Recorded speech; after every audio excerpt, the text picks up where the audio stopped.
सो बच्चों आज हम शुरू करेंगे आपका नेक्स्ट जो है यूनिट 3। ओके, यूनिट 3 जो है आपका बेसिकली वो है this unit also carry 7 marks in board exam and that is magnetic effects of electric current.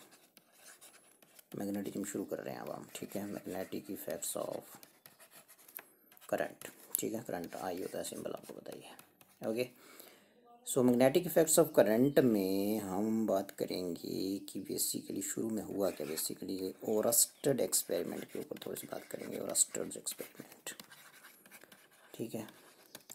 So Oersted ने सिंपल ये किया कि सिंपल एक करंट कैरिंग कंडक्टर, ठीक है, इसमें करंट आ रहा है, ठीक है जी। This is current carrying conductor, current है इसमें आई, ठीक है। इसके नीचे एक मैग्नेटिक नीडल रखा उसने, ठीक है। मैग्नेटिक नीडल जैसे ये मैग्नेटिक कंपास होता है आपका, तो ये मैग्नेटिक नीडल यहाँ रख दिया उसने ऐसे, ठीक है। ये इसमें एक साउथ पोल होता है, एक नॉर्थ होता है, ठीक है। आपने मैग्नेट पर देखा ही है, सुना है, छोटी क्लास में भी आपने सुना है। दिस इज मैग्नेटिक नीडल, ठीक है। सो ये मैं डायरेक्शन बना देता हूँ यहाँ पे। जैसे ये सपोज करिए ये है आपकी एस एन, यहाँ ऐसे है तो ये वेस्ट की तरह हो जाएगा और ईस्ट की तरह हो जाएगा, ठीक है। सो बेसिकली हुआ क्या, जब करंट कैरिंग कंडक्टर के बिलो एक मैग्नेटिक नीडल रखा गया तो यहाँ क्या हुआ, बड़े ध्यान सुनेंगे कि इसका जो नॉर्थ पोल है ये डिफ्लेक्ट हो गया इधर को ऐसे। मतलब ये जो लाइन आपको दिख रही है ये ऐसे चली गई, ये लाइन देखो ऐसे, ये तो नॉर्थ यहाँ चला गया और ये साउथ यहाँ आ गया, डिफ्लेक्ट हो गई। मतलब ये नीडल तो ये डिफ्लेक्ट हो गई ऐसे, ये। सो नॉर्थ पोल जो है बेसिकली वो वेस्ट की तरफ डिफ्लेक्ट हुआ, ये पाया गया, ठीक है।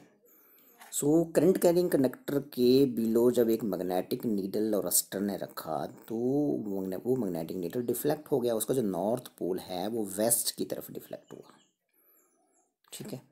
और ये मैग्नेटिक नीडल जो है बेसिकली ये होती कहाँ डिफ्लेक्ट है, ये डिफ्लेक्ट होती है मैग्नेटिक फील्ड के अंदर, ठीक है।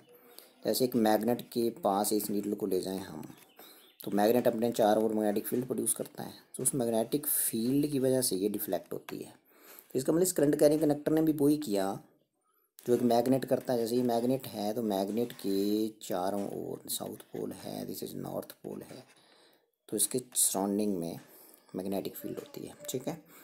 जहाँ इसका मैग्नेटिक जो इन्फ्लुएंस है वो एक्सपीरियंस किया जा सकता है। जैसे इसकी तरफ आयरन को अपनी तरफ अट्रैक्ट करेगा, कोबाल्ट निकल को करेगा अट्रैक्ट, तो वो बेसिकली इसकी मैग्नेटिक फील्ड की वजह से। तो यहाँ भी वैसा ही हुआ कि ये नीडल डिफ्लेक्ट हो गई, तो उसका मतलब इस करंट कैरिंग कंडक्टर ने अपने चारों ओर क्या प्रोड्यूस करी होगी, मैग्नेटिक फील्ड, ठीक है। तो उस मैग्नेटिक फील्ड की वजह से ये नीडल डिफ्लेक्ट हुई।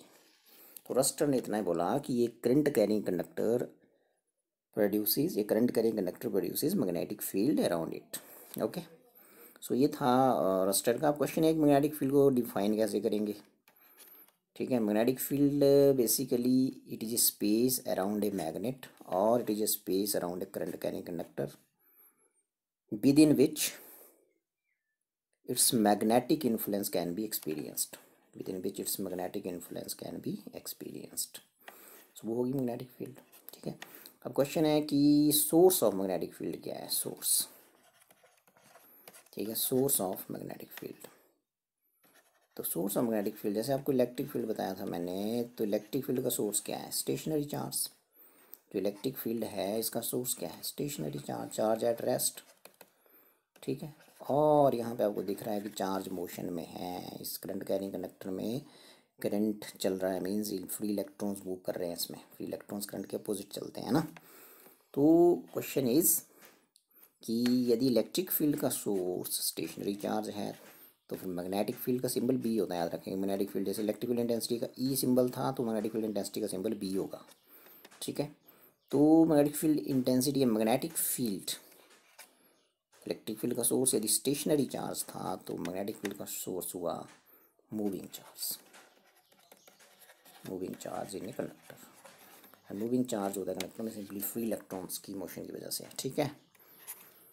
सो moving charge produces magnetic field around it and stationary charge produces electric field, okay. तो इसके आगे फिर जो बात हुई, इस मैग्नेटिक फील्ड को मेज़र करने के लिए एक नया लॉ आता है, और वो फिर आता है नेक्स्ट वॉइट-सैवर्ट्स लॉ। ठीक है, सो वॉइट-सैवर्ट ने बोला, ये है अपने यहाँ जो आपका Biot Savart law and its application, ये मेन टॉपिक हमारा आज Biot Savart's law, Biot Savart law, Biot Savart's law, Savart's law. तो मैंने वॉइट-सैवर्ट ने ये बोला कि ठीक है, एक स्टेशनरी एक आपका करंट कैरी कंडक्टर अपने सराउंडिंग में मैग्नेटिक फील्ड प्रोड्यूस करता है, तो फिर वो मैग्नेटिक फील्ड होती कितनी है उसको बताते हैं हम मैथमेटिकली, वो कितनी होती है। ठीक है, तो मान लीजिए कि आपके पास ये ऐसे कंडक्टर है, सपोज इस conductor is carrying current I. ठीक है, इसमें एक छोटा सा एलिमेंट ले लेते हैं हम। ठीक है, ये ले लेते हैं यहाँ से ए से लेके ये,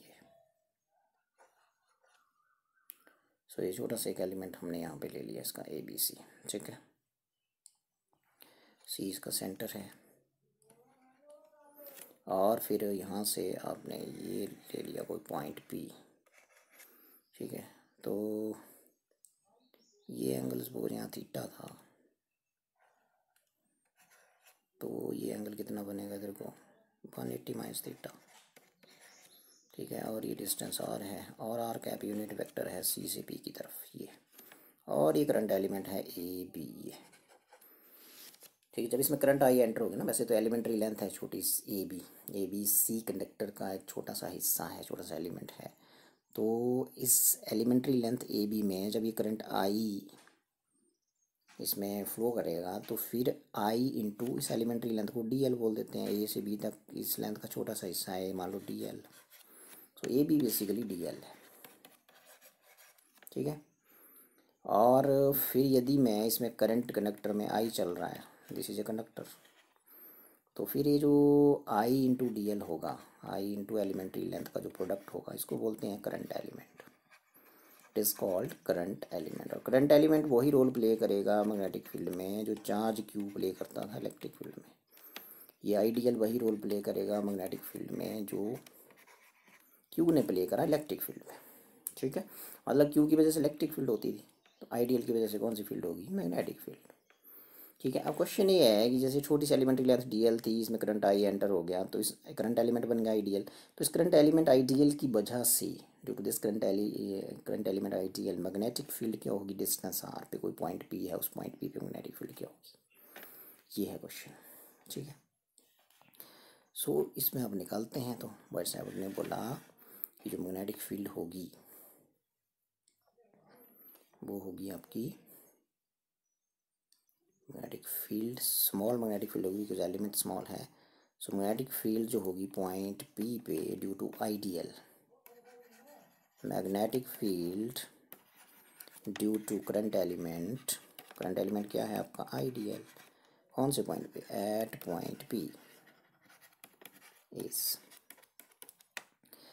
नंबर वन। जो मैग्नेटिक फील्ड होगी डी बी होगी, वो डी बी होगी directly proportional to current element. ये पाया गया है कि आइडियल की वैल्यू ज़्यादा है तो डी बी भी ज़्यादा है। दूसरा है ये जो डी बी है ये डायरेक्टली प्रोपोर्शनल टू जो थीटा एंगल दिख रहा है आपको, इसके प्रोपोर्शनल होगी। ठीक है, सो यहाँ से next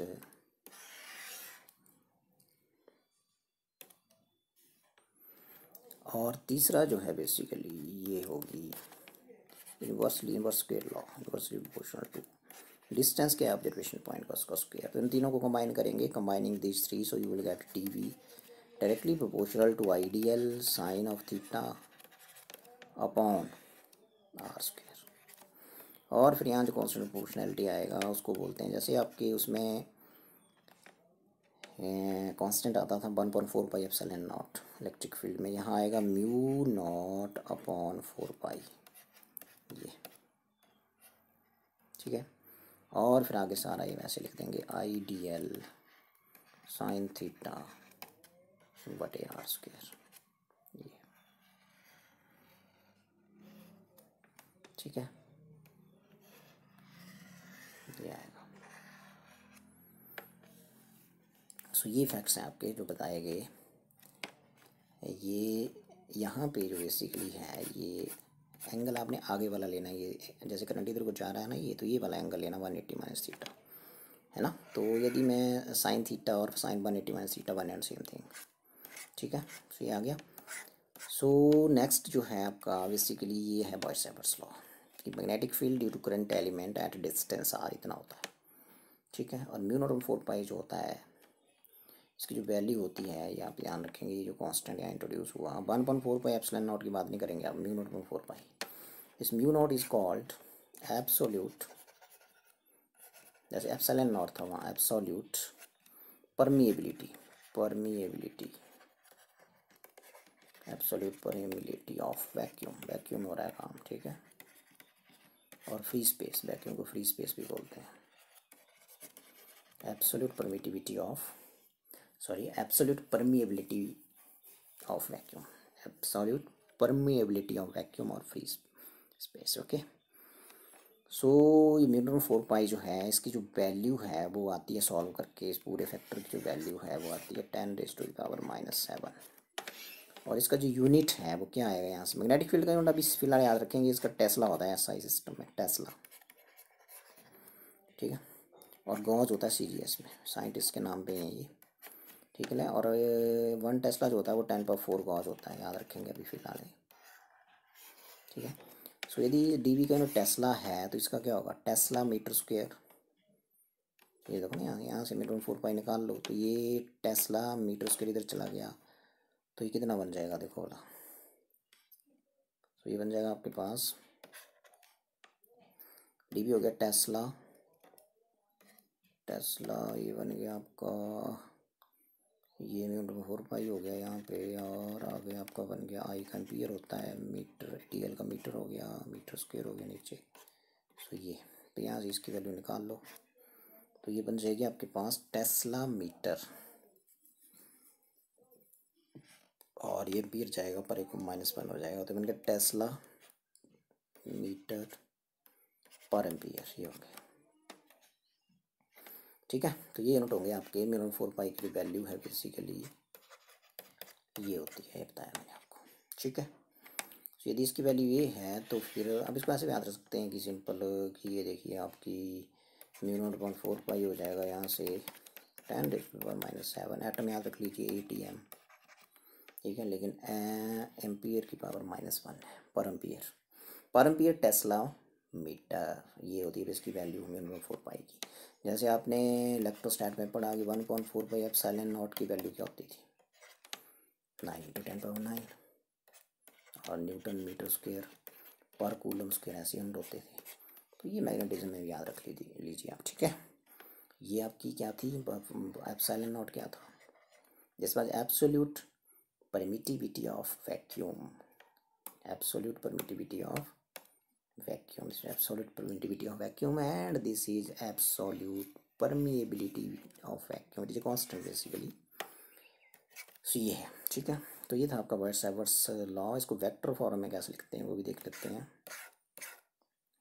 so in vector form you will write it like that, D P vector is equal to mu not upon 4 pi I sine theta upon R square, और यहाँ लिखेंगे DL vector cross unit vector C P की direction में क्या था, are cap. So ये लिखेंगे DL vector cross unit vector, okay. So अब क्वेश्चन ये है कि इसको आप ऐसे ले सकते हैं, mu not upon 4 pi I sine theta upon R square, ठीक है। तो यहाँ ये अब इस आर कैप यूनिट वेक्टर क्या होता है, वेक्टर ओवर उसका magnitude, so D L vector cross R vector. ये मैंने कुछ नहीं किया, मैंने ये किया कि जो आपका यूनिट वेक्टर है इसको मैंने क्या लिख दिया, वेक्टर क्या है यहाँ, आर वेक्टर ओवर उसका मैग्नीट्यूड आर है। ये बन गया आपका बेसिकली जो फॉर्म बन गया वेक्टर फॉर्म में बॉयड-सैवर्स लॉ, वो बन गया mu naught 4 pi I over R cube बन गया ये, ठीक है। और ठीक है, और ये यहाँ पे I upon R square sine theta नहीं होगा यहाँ पे भी, साइन थीटा क्या होगा यहाँ पे क्रॉस प्रोडक्ट है, तो मैग्नीट्यूड में होगा I upon R square, R cube बन गया ये, और फिर आपके पास बन गया D L vector cross R vector, ये ठीक है। और जब इसका मैग्नीट्यूड लेंगे आप तो आपको बताइए डी जैसे ए क्रॉस बी होता है, ए बी साइन थीटा, तो साइन थीटा आ जाएगा अपने आप, ठीक है। और मैंने बताया था कि क्रॉस प्रोडक्ट में आपको पता ही है कि इस वेक्टर की जो डायरेक्शन होती है वो इन दोनों के प्लेन के क्या होती है, परपेंडिकुलर, ठीक है। So direction of D V vector is perpendicular to the plane of vectors D L vector and R vector, ठीक है। D L vector basically A B vector जो मैं ऊपर डायग्राम में आपको दिखा रहा था, ये देखो जैसे ना, ये था ना आपका फिगर। अब अभी हमने निकाला कि जो डायरेक्शन है बेसिकली इस पॉइंट पे मैग्नेटिक फील्ड की, वो है वो डी एल वैक्टर, ये से बी की तरफ ड्रा हुआ है, ये ए से बी की तरफ ऐसे, और ये सी पी वैक्टर है, ये C P vector basically R vector है, ये ठीक है। इसका मैग्नीट्यूड आर है और इसकी डायरेक्शन आर कैप है, आर कैप इसकी डायरेक्शन दे रहा है, ठीक है, जो सी से पी की तरफ है। और फिर उन्होंने बताया कि जो मैग्नेटिक फील्ड होगी इस कंडक्टर की पॉइंट पी पे, उसकी डायरेक्शन होगी वो सी पी के भी परपेंडिकुलर होगी और डी एल के भी परपेंडिकुलर होगी, ठीक है। तो यहाँ मैं सी पी के परपेंडिकुलर दिखा देता हूँ इसको, ये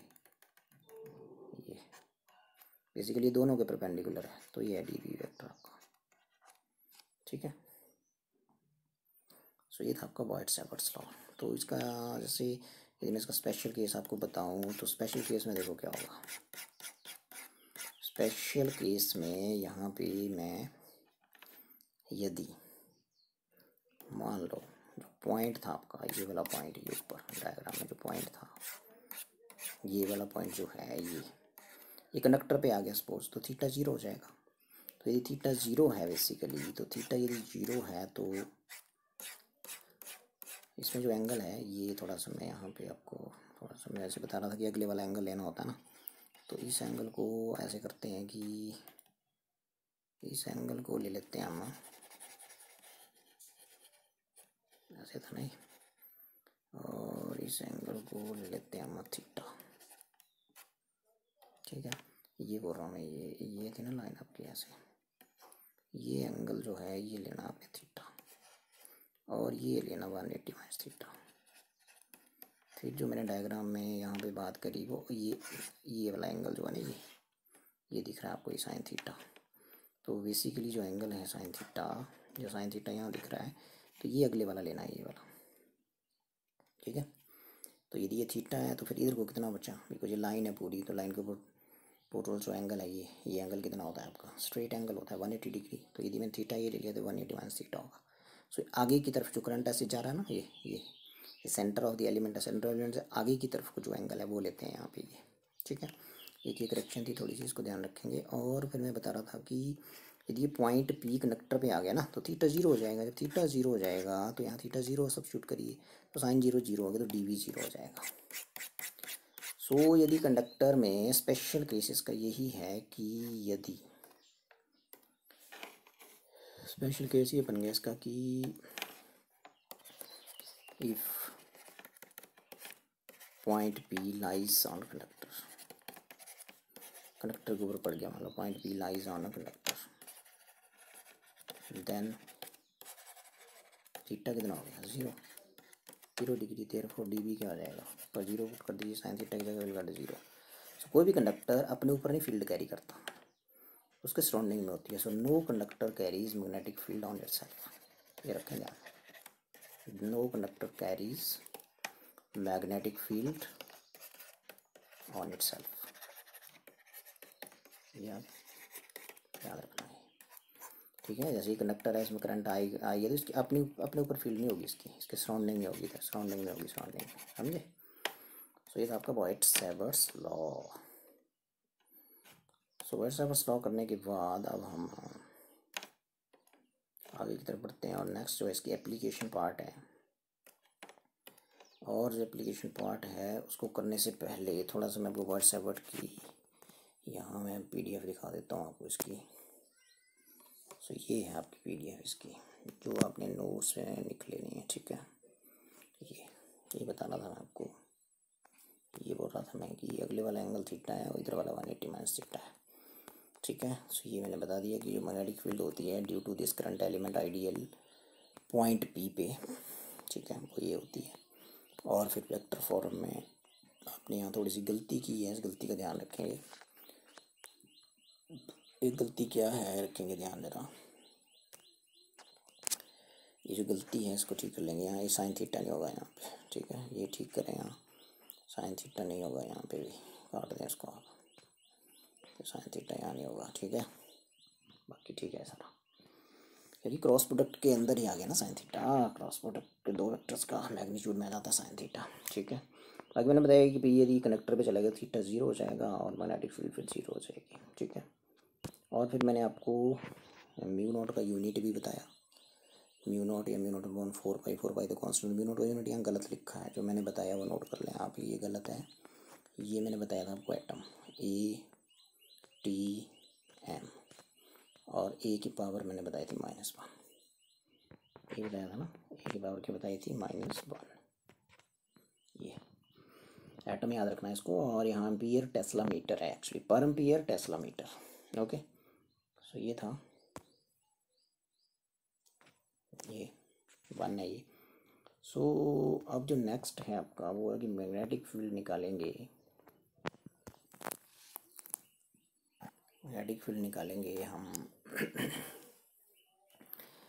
वेरी इंपॉर्टेंट क्वेश्चन, डेरिवेशन ज़्यादा है इस चैप्टर में, ठीक है। सो अब डेरिवेशन पढ़ना शुरू होता है कि एक स्ट्रेट कंडक्टर है, देखो ये है आपका कंडक्टर,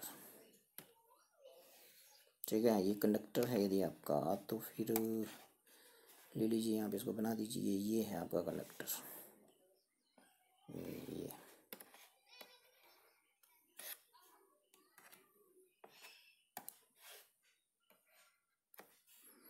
तो यहाँ इसको हम बना देते हैं।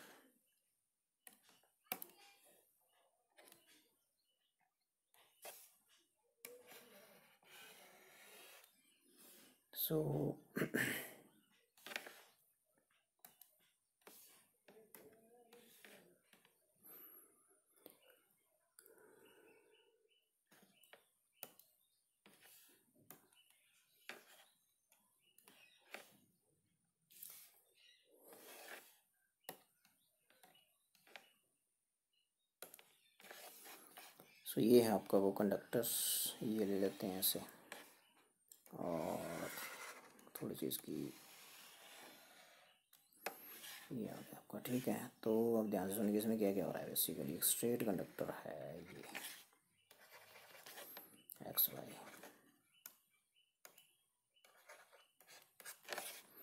मान लो इसमें करंट इस डायरेक्शन में चला हुआ है ऐसे, ये वो पॉइंट है, ठीक है। ये मैंने इसका छोटा सा एक हिस्सा ले लिया, और इस हिस्से को हम क्या बोल रहे थे, AB, और इसके सेंट्रल पार्ट को क्या बोल रहे थे हम, C। ये है वो छोटी सी एलिमेंट्री लेंथ DL। फिर आपने यहाँ पे पॉइंट P पे अपने मैग्नेटिक फील्ड पता करनी है, तो इन पॉइंट्स को आप मिला देंगे ऐसे, ये ठीक है। सो ये आपने यहाँ से मिला दिया इसको, ठीक है। सो अब आप यहाँ से देखेंगे तो यू विल फाइंड कि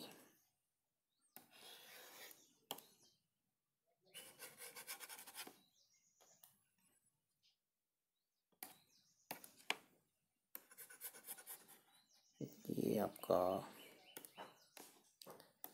यहाँ से ये इसको मिलन ज्वाइन करेंगे आप सेंटर से वहाँ तक, तो ये बन जाएगा आपका डायग्राम।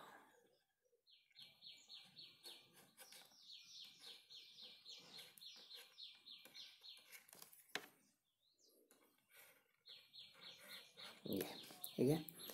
अब आप यहाँ पे ये जो आपका पॉइंट C है, C से लेके O तक का डिस्टेंस R ले लो, ठीक है। इसको आप R ले लो, ये वाला R ले लेते हैं, इसको A ले लो, ये एंगल 90 डिग्री हो गया। ये इस कंडक्टर का सेंटर है, कंडक्टर X पाई है भैया ना, इसमें करंट I फ्लो कर रहा है। टारगेट ये है कि पॉइंट P पे मैग्नेटिक फील्ड इंटेंसिटी का वैल्यू निकालना है, मैग्नेटिक फील्ड इंटेंसिटी की वैल्यू निकालनी है पॉइंट P पे, और डायरेक्शन पता करनी है, ठीक है। मैग्नीट्यूड निकालेंगे फिर डायरेक्शन निकालेंगे, ठीक है जी। ये एंगल जो है ये वाला मैंने बोला था कि ये जो है बेसिकली ये थीटा है सपोज, तो ये कितना हो जाएगा 180 माइनस थीटा, ठीक है। तो ये एंगल मान लो फाई ऐसे, और ये वाला मान लो फाई 1, और ये वाला जो इधर को है ये मान लो फाई 2।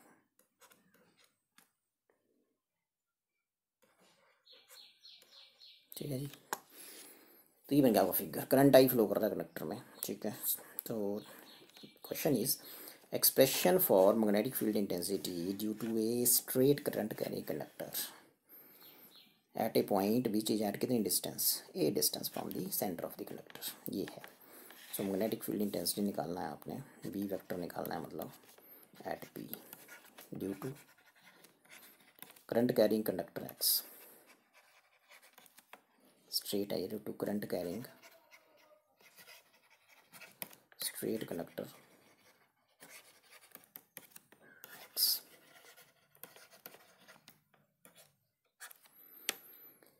बाय, ठीक है।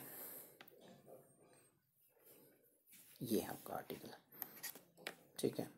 सो शुरू करते हैं, और इसका डायग्राम मैंने आपको अभी यहाँ बता दिया। तो यदि मैं इस डायग्राम में सब कुछ बता दिया मैंने कि take a small element A B having length, इस एलिमेंट की लेंथ है डी एल इसकी, ठीक है। और सेंटर ऑफ द एलिमेंट जो उसका distance centre of the conductor से जो है वो एल है, ठीक है। और ऑब्जर्वेशन पॉइंट पी का distance centre of the conductor से ए है, और centre of the current element से ऑब्जर्वेशन पॉइंट बी का डिस्टेंस आर है। फाई एंगल का नाम लिख देंगे, कौन सा एंगल बना भाई फाई बताओ, C P O, angle phi है। थीटा कौन सा बोलो नाम इसका, ओ सी पी। ऐसे फाई 1 बोल दो, तो फाई 1 एंगल इन दो लाइन्स के बीच है, तो एंगल हो जाएगा आपका, कौन सा एंगल होगा बताओ, पॉइंट पी पे बना तो पॉइंट पी सेंटर में बोल रहे हैं, ठीक है। O P X, angle O P X हो गया फाई 1, वैसे आप phi 2 angle O P pi, ठीक है। तो सारा कुछ आपने लिख देना है यहाँ पे, और डिस्टेंस से भी मार्क कर दिया आपने, ठीक है जी। सो अब शुरू करें यदि, तो मुझे ये बताइए कि जो मैग्नेटिक फील्ड होती है, small element current element current small element की लेंथ ये डी एल है, ये बताई थी मैंने ये, ठीक है। यदि small element length D L, इसमें करंट आई चला गया, तो करंट एलिमेंट क्या हो गया आइडियल। तो मैग्नेटिक फील्ड जो होगी, magnetic field due to Biot Savart के द्वारा, बॉयड-सावर्त लॉ की पहली एप्लीकेशन है ये, बेसिकली एप्लीकेशन है ये, बॉयड-सावर्त लॉ की पहली एप्लीकेशन कर रहे हैं। Magnetic field due to ideal, due to current element होता है आइडियल, ठीक है, due to current element ideal at point P, yes. और ये करंट एलिमेंट है, डिस्टेंस पता है आपको आर, और मैंने बोला था करंट ऐसे जा रहा है तो आगे वाला एंगल लेना 180 माइनस थीटा, यहाँ पे क्या होती है मैग्नेटिक फील्ड, अभी यहाँ अभी पढ़ाया था आपको, म्यू नॉट अपॉन 4 पाई, बोलो आगे आई D L sine theta, theta ये वाला लेना, अगले वाला लेना, आगे को 180 माइनस थीटा है, पर साइन 180 माइनस थीटा भी साइन थीटा ही होता है, ठीक है, वो ज़्यादा फर्क नहीं पड़ेगा, साइन 80 माइनस थीटा ही, ठीक है। अपॉन क्या है अभी आर स्क्वायर, तो साइन 180 माइनस थीटा आपका साइन थीटा होगा, डी वी कितना हो गया mu not upon 4 pi I D L sine theta upon R square, ये आ गया, ठीक है। सो ये आ गई क्वेश्चन नंबर 1। अब आपने इसमें ये आ गई आपकी क्वेश्चन नंबर 1, ठीक है।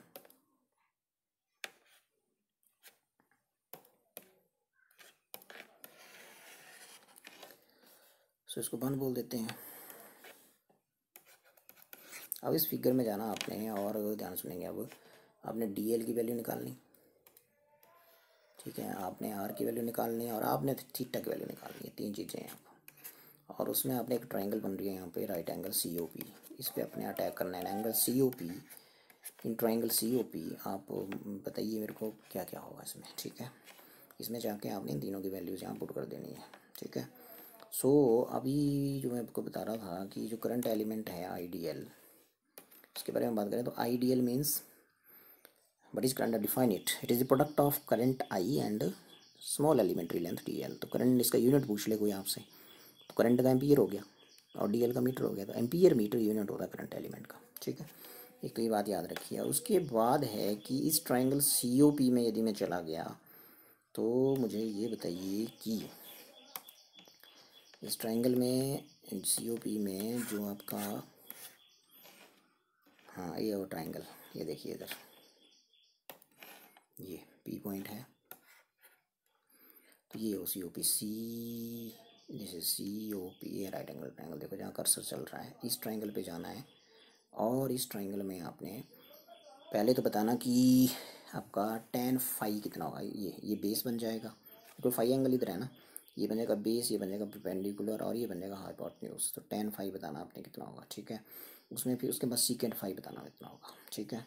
और फिर तीनों एंगल का सम जो है वो 180 होता है। इंटीरियर एंगल्स का सम ट्रायंगल, वो कौन से तीन एंगल्स हैं, phi plus theta plus 90 is equal to 180। तो तीन चीज़ें करेंगे इस ट्रायंगल में, ठीक है। एक tan फाई की वैल्यू लिखेंगे, और इस ट्रायंगल में फाई को लेके करेंगे, थीटा को लेके नहीं करेंगे। एक आपकी वैल्यू secant फाई की लिखेंगे, और तीनों एंगल्स का सम 0 करेंगे, सर तीनों एंगल्स का सम 180 करेंगे। तो ये तीन स्टेप्स रहेंगे जो मैं अभी आपके सामने यहाँ कर रहा हूँ, ठीक है। सो ये आप देखेंगे ध्यान से, ये सो मैंने बताया कि इस ट्रायंगल में यदि मैं जाऊँ COP में, तो मैंने बोला था कि L/A यदि आप वहाँ देखें तो ये टेंजेंट ऑफ फाई होगा, ठीक है। ये देख सकते हैं आप सिंपल। सो यहाँ से L निकाल दो, तो L is equal to A tan phi. तो यहाँ इसको डिफ्रेंशिएट करो विद रिस्पेक्ट, बिकॉज मेरे को DL चाहिए ना, differentiating with respect to phi. तो ये बन गया DL/D phi is equal to A, constant है secant स्क्वायर फाई, और यहाँ से DL निकाल दीजिए फिर, क्योंकि tan फाई का डेरिवेटिव क्या होता है, secant स्क्वायर फाई होता है। तो ये बन गया A secant square phi D phi. तो दिस इज इक्वेशन नंबर 2। ये बता रहा था मैं आपको कि पहले आपने DL, जो आपकी वैल्यू है DL की, ये इसमें DL की वैल्यू निकल चुकी है। अब मैं R की वैल्यू निकालूंगा, ठीक है। फिर उसके बाद थीटा की निकालूंगा। तो DL का काम हो गया, तो पहला स्टेप पूरा हो गया, ठीक है। फिर इसी ट्रायंगल में जाऊंगा, और R/A जो होगा इसमें वो क्या होगा ये देखेंगे अब, ठीक है। So in same triangle I will write now, in same triangle कौन सी भाई, COP R/A is equal to, मैंने बताया था ये होगा आपका secant फाई, देख सकते हैं आप वहाँ पे। सो यहाँ से R is equal to A secant phi, ये दूसरा स्टेप है इक्वेशन नंबर 3। तो देखो अभी R भी निकल गया, मैंने बोला DL निकालना है, R निकालना, अब थीटा की वैल्यू रहेगी। तो इसी ट्रायंगल में फिर जाएंगे और बात करेंगे कि इसी ट्रायंगल में कौन सी ट्रायंगल, COP, इसमें तीनों एंगल का सम क्या हो जाएगा, फाई प्लस कौन है दूसरा एंगल, थीटा, और तीसरा 90 डिग्री था, इन तीनों का सम हो जाएगा 180, ठीक है। ये ठीक है जी। और फिर यहाँ पे ये बोल रहा हूँ मैं, तीनों एंगल का सम, इसको फाई प्लस थीटा प्लस ये 90 है, इन तीनों का जो सम है वो क्या हो जाएगा, 180। और फिर मैं बता रहा था कि R/A होगा secant फाई, ठीक है। A/R होगा cos फाई, तो R/A क्या होगा, secant फाई, ठीक है। और tan मैंने बताया था L/A, दिस इज L, ये देखो L/A, ठीक है। पेंडिकुलर अपॉन बेस, बेस इसमें ये होगा, बिकॉज इधर से देखनी है ट्रायंगल इधर से। सो इन सारी वैल्यूज़ के यहाँ पुट करना, I DL sine theta upon R square. So इन वैल्यूज जब पुट करेंगे तो यू विल फाइंड कि आपके पास 2, 3 और अब 4 भी आने वाली है, 2, 3, 4 को बाद में पुट कर देंगे, ठीक है। सो यदि 2, 3 यहाँ से आप क्या निकालेंगे, फाई निकालेंगे, ठीक है, सॉरी थीटा निकालेंगे। तो थीटा क्या हो जाएगा यहाँ से, ये ठीक है, ये देखो ना यहाँ, ये यहाँ साइन थीटा है, थीटा निकालेंगे यहाँ से। तो थीटा की वैल्यू आपके पास ये आने वाली है, देखो। तो थीटा इज इक्वल टू, ये दोनों चीज़ें परे चली जाएंगी, ये भी और ये भी, तो 180 माइनस 90 माइनस 5, तो थीटा आ जाएगा आपके पास 90 minus 5। So this is equation number 4। तो देखो थीटा भी आ गया। सो यूजिंग 2, 3 एंड 4 इन 1, सो आएगा यूजिंग 2, 3 एंड 4, ठीक है, इन 1। So what will get this, dv is equal to mu naught upon 4 pi I। अब dl की वैल्यू लगाओ, क्या है dl की वैल्यू क्या थी, ये थी dl की वैल्यू है, देखो a secant square phi d phi, ये a secant square phi d phi, और r की वैल्यू a secant फाई, ठीक है। ये सो आई डी एल की वैल्यू भी बताई मैंने, कितनी थी भाई, ए सीकेंट स्क्वायर फाई और साथ में था डी फाई, ये आ गया, ठीक है, अपॉन मेरे 4 pi I D L sine theta, sine 90 minus theta, ये क्या लिखना है, देखो ये 90 माइनस 5 लिख दो, 90 माइनस 5 ये आ गया, अपॉन आर स्क्वायर, ये होता ना। और आर की जगह मैंने बताया क्या लिखना है, आर की जगह अभी बता रहा था मैं, देखो ऊपर ये R equal A secant phi, ठीक है। तो आर की जगह लिख दो यहाँ पे, ये देखो R equal A secant phi, तो अपॉन आर स्क्वायर होता है ना, तो अपॉन आर स्क्वायर होता है तो लिख दो यहाँ पे आपका हो जाएगा ए सीकेंट, आर स्क्वायर है तो आर जो बेसिकली ए सीकेंट फाई, तो मैंने कहा ए स्क्वायर सीकेंट स्क्वायर फाई, ये आ गया, ठीक है। और इसको काटिए जाएगा, क्या बचा है देखना जरा, सीकेंट स्क्वायर फाई से सीकेंट स्क्वायर फाई कैंसिल हो गया, ठीक है जी। Sine 90 minus phi cos phi होता है, एक ए भी कैंसिल हो गया, तो आपके पास जो बचा वो बचा ये, so D V is equal to mu not upon 4 pi I upon A, और साइन 90 माइनस फाई क्या होता है, कॉस फाई, तो ये बचा, ठीक है। सो ये इस स्मॉल एलिमेंट की फील्ड आ गई आईडीएल की, ठीक है। ये जो आपकी फील्ड आई,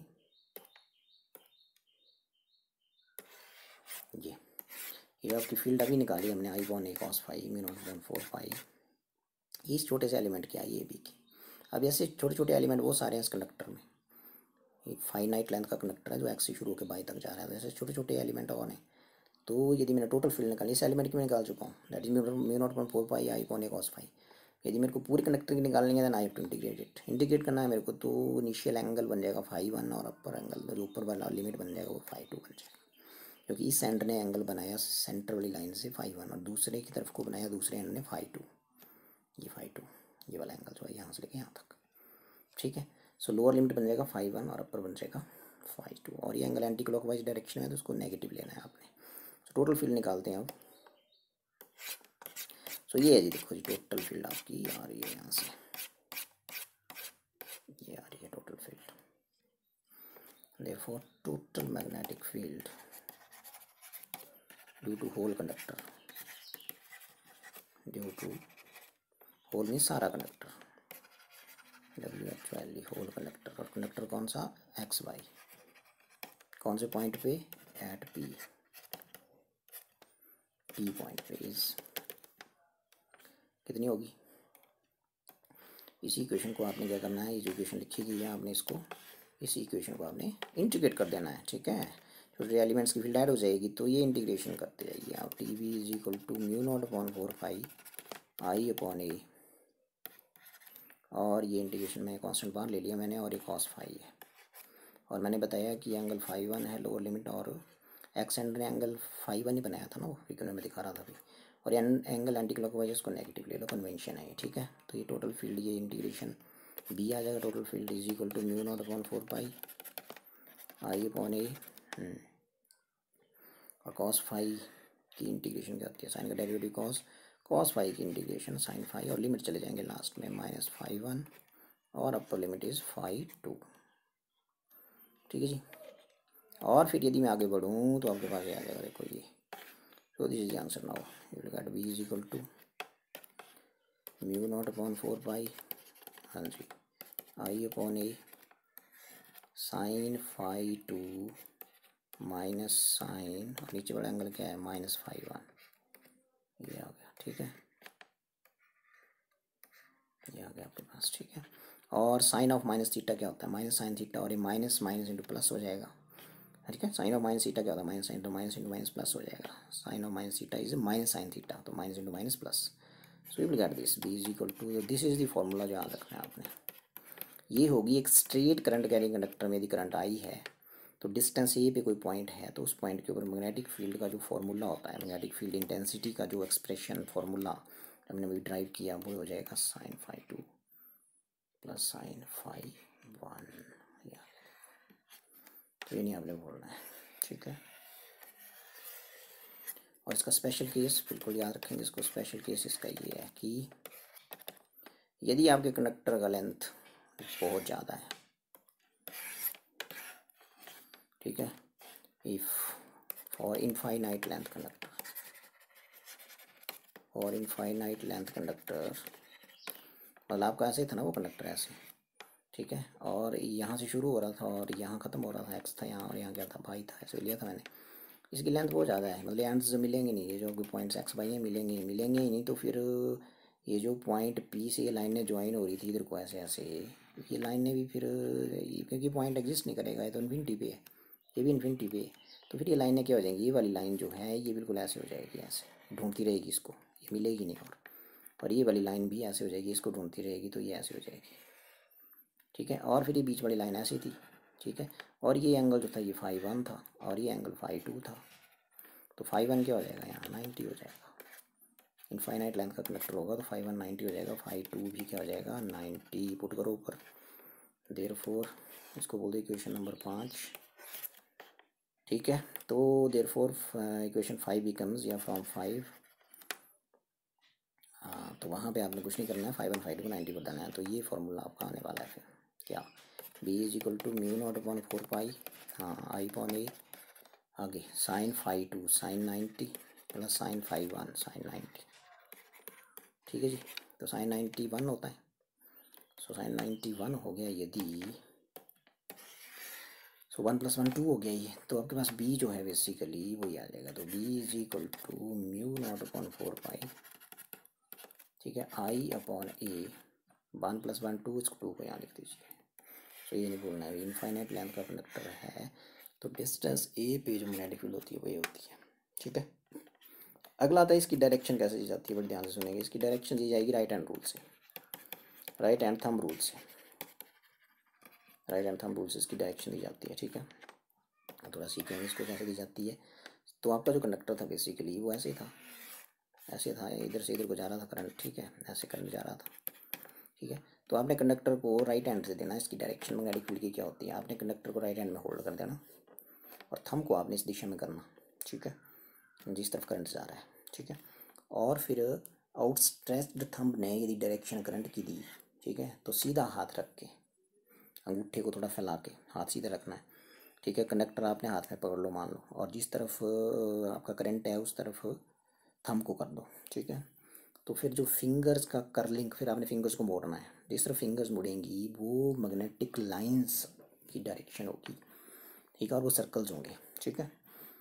और वो फिर उस मैग्नेटिक लाइन के ऊपर यदि आपने किसी भी पॉइंट के ऊपर डायरेक्शन देनी है मैग्नेटिक फील्ड इंटेंसिटी की, तो उस पॉइंट के ऊपर आपने टेंजेंट ड्रॉ करना है चलती हुई लाइन की डायरेक्शन में, okay. So this is basically given by right hand thumb rule. और इसमें मैंने बताया कि जो आउटस्ट्रेच्ड थंब है राइट हैंड का, outstretched thumb, if outstretched thumb of right hand gives the direction of current, then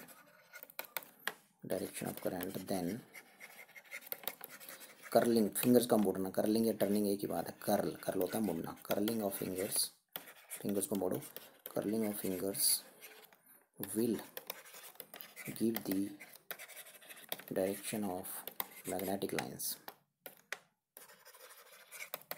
ठीक है। Tangent drawn at a point on magnetic line,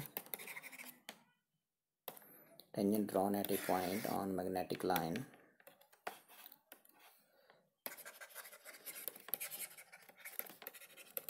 will give the direction of B vector, magnetic field intensity, ठीक है। सो फिर आपने tangent draw करना, मतलब एक straight conductor के सराउंडिंग में जो मैग्नेटिक लाइन होती हैं वो सर्कल्स होते हैं, सर्कल्स ऐसे फिंगर्स मुड़ेंगे तो ऐसे मुड़ेंगे, ठीक है, ठीक है। तो ये करंट चल रहा था इसमें, तो एक स्ट्रेट कंडक्टर की सराउंडिंग्स में जो मैग्नेटिक लाइंस होती हैं वो कैसी होती हैं, अभी कॉन्सेंट्रिक सर्कल्स होते हैं, इनका सेंटर सेम है, कैसी होती हैं कॉन्सेंट्रिक, कॉन्सेंट्रिक का मतलब केंद्रीय, इनका केंद्र एक ही है, कॉन्सेंट्रिक सर्कल्स होते हैं। मैग्नेटिक लाइन कैसी होती हैं, कॉन्सेंट्रिक सर्कल्स होते हैं, जो मैग्नेटिक लाइन यहाँ लिखा है ना ये, ठीक है। डायरेक्शन ऑफ मैग्नेटिक लाइंस कर लेंगे हम, तो मैग्नेटिक लाइंस कॉन्सेंट्रिक सर्कल्स होते हैं। तो सर्कल के चलते चलते, सर्कल इधर को जा रहा है तो आपने सर्कल मान लो इधर को जा रहा है ऐसे एंटी क्लॉकवाइज डायरेक्शन में ऐसे, तो इधर को जा रहा है, तो इस पॉइंट पे डायरेक्शन है, टेंजेंट ड्रॉ कर देना ऐसे, इस पॉइंट पे देंगे तो टेंजेंट ऐसे ड्रॉ कर देना, इस पॉइंट पे देंगे तो टेंजेंट ऐसे चला जाएगा, इस पॉइंट पे देंगे तो टेंजेंट ऐसे चला जाएगा। टेंजेंट मीन्स स्पर्श रेखा, सर्कल के ऊपर कैसे खींचते हैं ये, ठीक है। तो इस वाले पीछे आर्टिकल में आपका ऐसे था ना, ये करंट ऐसे जा रहा था, तो पॉइंट पी पे यहाँ से सर्कल पता कैसे जाएगा, यहाँ इस थंब को इस तरफ करेंगे आप, आउट स्ट्रेच्ड थंब यदि इस तरफ करेंगे करंट की डायरेक्शन में, तो यहाँ से पॉइंट ऊपर है पी, तो पॉइंट पी पे जो सर्कल है वो अंदर को जाएगा, अंदर को जाएगा तो टेंजेंट अंदर को जाएगा, ठीक है। सर्कल ऐसे जाएगा अंदर को, ठीक है, ऐसे ऐसे इस पॉइंट से ऐसे ऐसे ऐसे अंदर को ऐसे ऐसे समझिए। टू डायमेंशनल दिखाना मुश्किल है इसको ना, टू डायमेंशन में। और फिर इससे चलते हुए इसमें यदि आप टेंजेंट ड्रॉ कर देंगे तो वो होगी मैग्नेटिक फील्ड की डायरेक्शन, तो मैग्नेटिक फील्ड होगी अंदर को, ठीक है, मतलब आउटवार्ड नहीं होगी, इनवार्ड होगी। तो इनवार्ड यदि मैग्नेटिक फील्ड होगी उसको ऐसे डिफरेंट करते हैं बी, और आगे आपने ऐसे लगा देना बी के ऊपर साथ, यदि बी वेक्टर के साथ यदि आप क्रॉस लगाएंगे तो फिर हम उसको बोलेंगे magnetic field is perpendicular to plane of sheet जिसके ऊपर आप काम कर रहे हैं, and inward, cross mean inward. और यदि बी के ऊपर आप आउटवर्ड है, यदि मान लीजिए इस पॉइंट पे क्या होगी, पॉइंट नीचे होगा, ये पॉइंट पी था यहाँ, क्यू पॉइंट पे क्या होगी, यदि इसमें अंदर को दें मैग्नेटिक लाइन ऊपर को आएंगे, ऊपर को आएंगी तो वो फील्ड मैग्नेटिक फील्ड जो होगी वो टेंजेंट ड्रॉ करेंगे, टेंजेंट ऊपर को आएगा, तो इसका मतलब ऊपर को आएगा तो आउटवर्ड आएगा, आउटवर्ड आएगा तो मैग्नेटिक फील्ड को फिर डॉट में आपने सर्कल लगाना है ऐसे, तो पॉइंट क्यूब के ऊपर मैग्नेटिक फील्ड की डायरेक्शन ऐसे होगी बी वेक्टर, और उस वेक्टर की डायरेक्शन डॉट का मतलब होता है कि perpendicular to plane of paper and outward, और क्रॉस का मतलब होता है perpendicular to plane of paper but inward, ठीक है। सो ये था आपका डायरेक्शन कैसे देनी है, तो डायरेक्शन देनी है राइट हैंड रूल से, ठीक है। और इस केस में डायरेक्शन जो आएगी वो बेसिकली आएगी परपेंडिकुलर टू, इस पॉइंट पे जो डायरेक्शन आएगी मैग्नेटिक फील्ड की वो आएगी बेसिकली इस पॉइंट पे, ये जो आपका पॉइंट है ये perpendicular to plane of the paper, copy पे काम कर रहे हैं, कॉपी के बोर्ड पे काम कर रहे हैं, बोर्ड पे परपेंडिकुलर, बट अंदर को भी कुछ सर्कल अंदर को जाएगा, टेंजेंट नीचे को जाएगा फिर, ठीक है। और इस पॉइंट यदि ये पॉइंट पी उठ के यहाँ आ जाए तो फिर ये परपेंडिकुलर ही होगी, लेकिन सर्कल फिर आपका यहाँ से ऊपर की तरफ निकलेगा, तो टेंजेंट ऊपर को आएगा, तो आउटवर्ड होगी इस पॉइंट पे इधर, आउटवर्ड का मतलब डॉट आपने लगाना बी के साथ, ठीक है। यहाँ होगा तो फिर बी वेक्टर ऐसे होगा, ये सर्कल के अंदर डॉट, डॉट का मतलब बताया मैंने perpendicular plane of paper and outward, और यहाँ जो होगी यहाँ मैग्नेटिक फील्ड की डायरेक्शन होगी बी वेक्टर के ऊपर ऐसे और cross perpendicular plane of paper but inward. तो ये सिंबल्स हैं, कुछ याद रखेंगे इनको, ठीक है।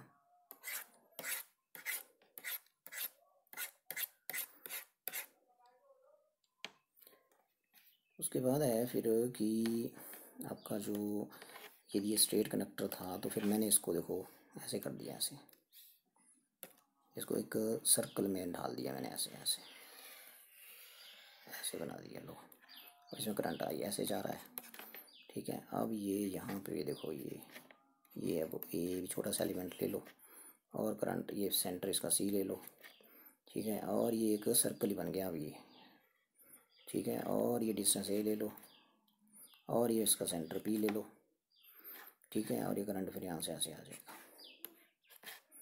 ये वेरी इंपॉर्टेंट क्वेश्चन करने के जा रहे हैं बेसिकली, बॉयड-सैबर्स लॉ का यूज़ करके magnetic field intensity centre of this को बोलते हैं सर्कुलर कॉइल, ठीक है। उसी कंडक्टर को आपने क्या कर दिया, सर्कल में डाल दिया, तो सर्कुलर कॉइल बन गया। और इसमें मान लो एक टर्न नहीं, बहुत सारी टर्न्स हैं, एक मतलब बहुत सारे लपेटे लगे हुए हैं वायर्स के, कंडक्टर्स के, ठीक है, कंडक्टिंग वायर के बहुत सारे लपेटे लगे हुए हैं, मीन उसको टर्न्स हैं उसमें, और मान लो इसमें एन टर्न्स हैं, ठीक है सर्कल में डाली हुई, तो ये सर्कुलर कॉइल, तो सर्कुलर कॉइल में करंट आई चल रहा है, इसके सेंटर के ऊपर रेडियस इसका ए है, सेंटर के ऊपर मैग्नेटिक फील्ड इंटेंसिटी पता करो बॉयड-सैबर्स लॉ लगा के। तो हमने छोटा सा एलिमेंट ले लिया डी एल, इसमें करंट की एंट्री हुई आई की यहाँ से ऐसे, तो current element I D L बन गया, ठीक है। तो current element I D L यहाँ है, इसकी वजह से डिस्टेंस ए पे फील्ड क्या होगी वो आपको पता ही है, वो अकॉर्डिंग टू बॉयड-सैबर्स क्या होगी, D V is equal to इस छोटे से एलिमेंट की वजह से फील्ड पी पे म्यू नॉट अपॉन 4 पाई, बोलो क्या बताया, आई डी एल, हाँ, और डिस्टेंस यहाँ ए है, ए का स्क्वायर और साइन थीटा, थीटा यहाँ लगभग ये एंगल लगभग 90 बनेगा, because this is D L vector A से बी की तरफ, और this is C P vector. तो मैंने बताया था कि D L vector C P vector के बीच एंगल लिखना है यहाँ, वो कितना है यहाँ पे लगभग 90 डिग्री, साइन 91 होता है, तो साइन 90 यदि 1 हो गया तो फिर ये आ गया, ठीक है जी। अब आप ये जो मैग्नेटिक फील्ड इंटेंसिटी आई, ये आई इस छोटे से एलिमेंट की वजह से पॉइंट पी पे। अब इस कॉइल में ऐसे बहुत सारे एलिमेंट्स हैं, देखो एक और बन गया, एक और बन गया, एक और बन गया, एक और बन गया, तो कॉइल एक ऐसे छोटे छोटे एलिमेंट्स को बना के बनी हुई है, ठीक है। यदि coil consist of large number of small elements having length TL, then total magnetic field क्या हो जाएगी? फिर टोटल मैग्नेटिक फील्ड हो जाएगी, इंटीग्रेट कर दो, ठीक है। So total magnetic field due to whole, ये तो करंट एलिमेंट क्या है ना इसकी, तो टोटल मैग्नेटिक फील्ड निकालनी है तो total magnetic field intensity due to whole coil, सारी कॉइल की वजह से, एट P इज इंटीग्रेट, तो बन गया dV इज इक्वल टू μ0/4 ठीक है जी। और I/A, अभी छोटे छोटे एलिमेंट ये यहाँ लगा दी मैंने इंटीग्रेशन। अभी छोटे छोटे DL यदि आपस में मिलेंगे तो फिर थोड़ी देर के बाद ये सर्कल ही बन जाएगा, ठीक है ना। सो बेसिकली ये क्या बन जाएगा, B is equal to μ0/4 I/A। और मैं बोल रहा था कि ये छोटे छोटे DL जब ऐसे थे ना आपके कॉइल, ऐसे ये छोटा सा DL, एक और DL, फिर एक और DL और DL, और थोड़ी देर के बाद ये सर्कल ही बन जाएगा। उसका रेडियस कितना था A, तो ये टोटल सर्कमफेरेंस बन जाएगा सर्कल का सर्कमफेरेंस कितना होता है यदि उसकी रेडियस A है, तो ये बन जाएगी total length of the circle. Total length of circle mean circumference 2πr, R की जगह यहाँ A है, लगा पता। सो फिर यहाँ से आपका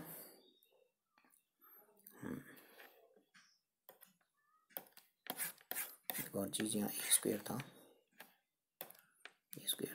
ठीक है, और फिर ये स्क्वायर था, तो एक A कट गया यहाँ से, तो आपके पास फिर क्या बचा ये B इज इक्वल टू μ0/4 इस 2 को यहाँ लिखिए, 2π जो है ना बचा यहाँ 2π, इसको यहाँ लगिए I के साथ, बन गया 2πi/, एक ये बचा नीचे, क्योंकि एक ये था, इससे कट गया एक ये बचा। तो ये होती है centre of the circular coil पे मैग्नेटिक फील्ड इंटेंसिटी, याद रखना आपने। यदि इनफाइनाइट लेंथ का कंडक्टर है तो यहाँ पाई नहीं होता, अभी निकाली थी थोड़ी देर पहले, ठीक है। और यहाँ जब सर्कल की बात करेंगे, सेंटर पे बात करेंगे, पाई आ जाएगा, ऐसे याद रख लें, ठीक है। और फिर हमने बात करी कि अभी मैं very important question, this question 3 marks का क्वेश्चन आता है, कभी 2 बार याद आता है।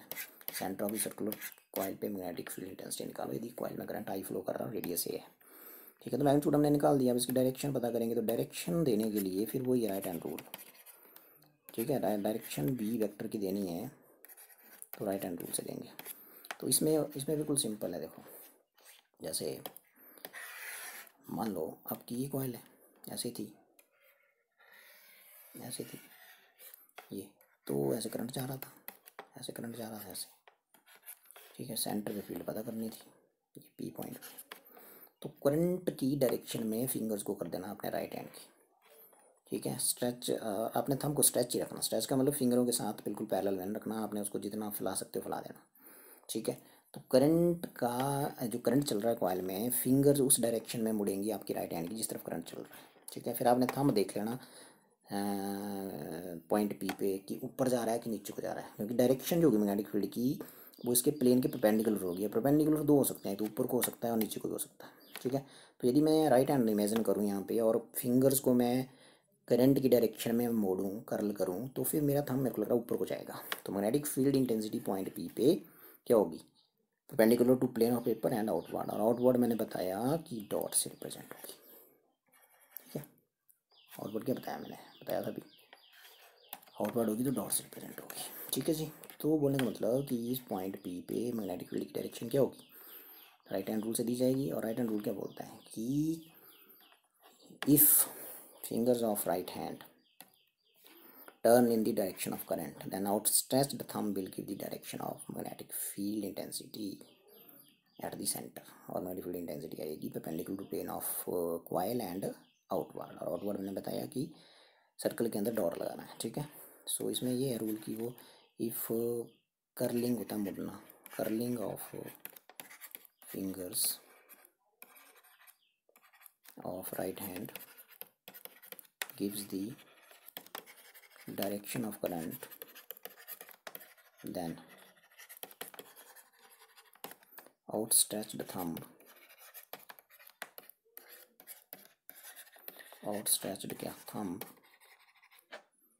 will give the direction of magnetic field intensity at the center of the coil। ये ठीक है।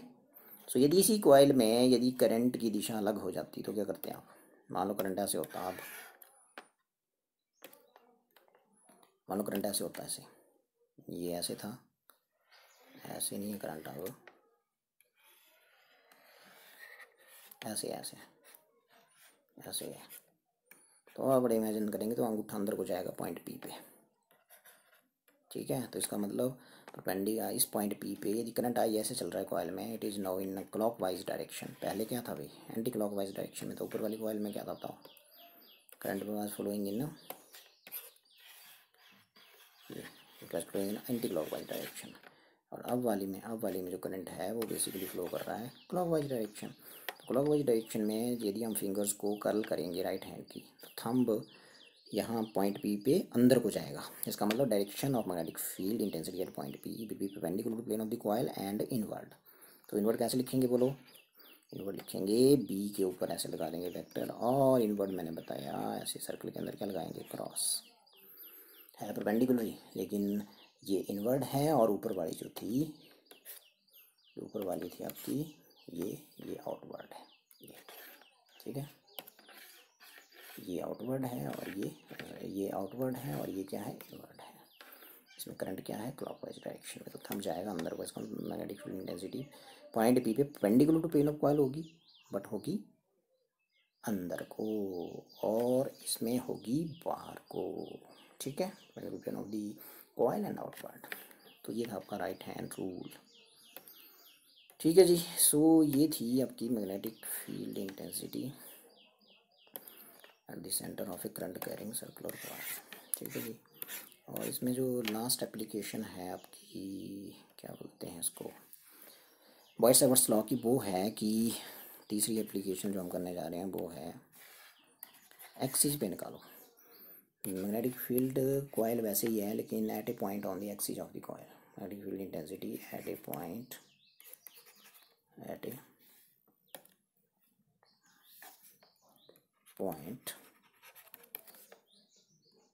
on axis of current carrying circular coil, current carrying circular coil, ठीक है।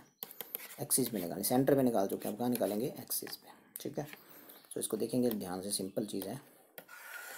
तो आ जाएगा, देखो यहाँ से मान लो आपकी ये है कॉइल, ये, ठीक है। तो इस कॉइल में अब आपने इस कॉइल में आपने यहाँ पे आपने फिर ये है आपकी कॉइल, मान लो ये इसका सेंटर है, और जो एक्सिस होगी वही होगी, एक्सिस होगी वही होगी, ठीक है। और ये छोटा सा एलिमेंट लेना पड़ेगा। फिर ये देखो ले लिया एलिमेंट, उसका नाम क्या बोल रहे थे बोलो? ए बी, और उसका सेंटर क्या बोल रहे थे हम? सी, ठीक है जी, सी, ठीक है। ए बी सी ले लिया, ए बी है, ठीक है। और इसकी जो रेडियस है वो आपने वही लेनी है, पहले लिया ए, ठीक है। और सेंटर पी से जो डिस्टेंस है उस पॉइंट का वो ले लेते हैं, ये वाली जो लाइन है बेसिकली ये यहाँ ले लेते हैं। और ये वाला जो डिस्टेंस है इसको एक्स ले लो, और ये वाला डिस्टेंस है ये आर ले लो, ये वाला आर ले लो, ठीक है। तो इस पॉइंट पी के ऊपर आपने मैग्नेटिक फील्ड इंटेंसिटी पता करनी है इस कॉइल की, ठीक है। ये पॉइंट पी ले लेते हैं इसको, ये है टारगेट। और इसमें जो करंट फ्लो कर रहा है वो आई है, इस वजह से करंट होना चाहिए कॉइल में, ऐसे तो कहाँ होगी मैग्नेटिक फील्ड प्रोड्यूस।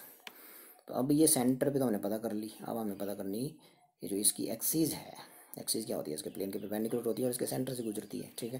तो पॉइंट पी है एक्सिस पे, वहाँ वो कितने दूर है इसके सेंटर से? एक्स डिस्टेंस पे है, ठीक है। और करंट एलिमेंट से जो पॉइंट पी की डिस्टेंस है, जैसे करंट इसमें एंटर होगा ना, तो आपको पता है ये भी एक स्मॉल एलिमेंट्री लेंथ है, जो करंट आई एंटर होगा तो आइडियल बन गया है। आइडियल मीन्स करंट एलिमेंट, इस करंट एलिमेंट की मैग्नेटिक फील्ड होगी यहाँ पॉइंट पी पे, बॉयड-सावर्ट्स लॉ लगा के करेंगे, ठीक है। तो यहाँ होगी तो फिर उसकी डायरेक्शन क्या होगी?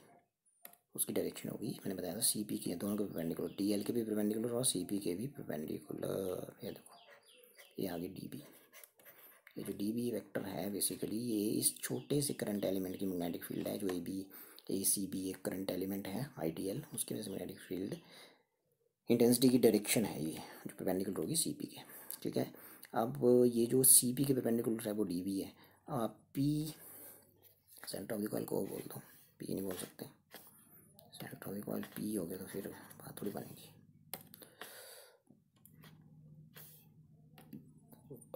ठीक है, ये सेंटर, इसको ओ बोलिए, ये। ठीक है, सो मैं बता रहा था आपको कि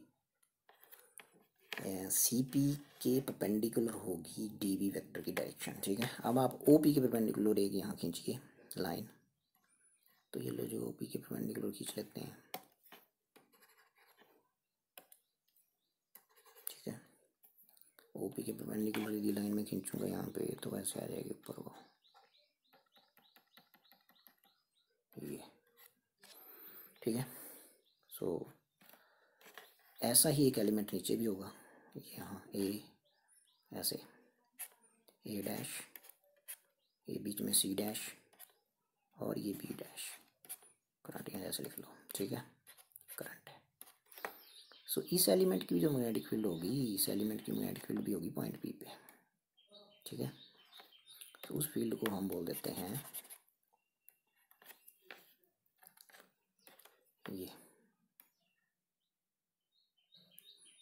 है वो A dash, this is B dash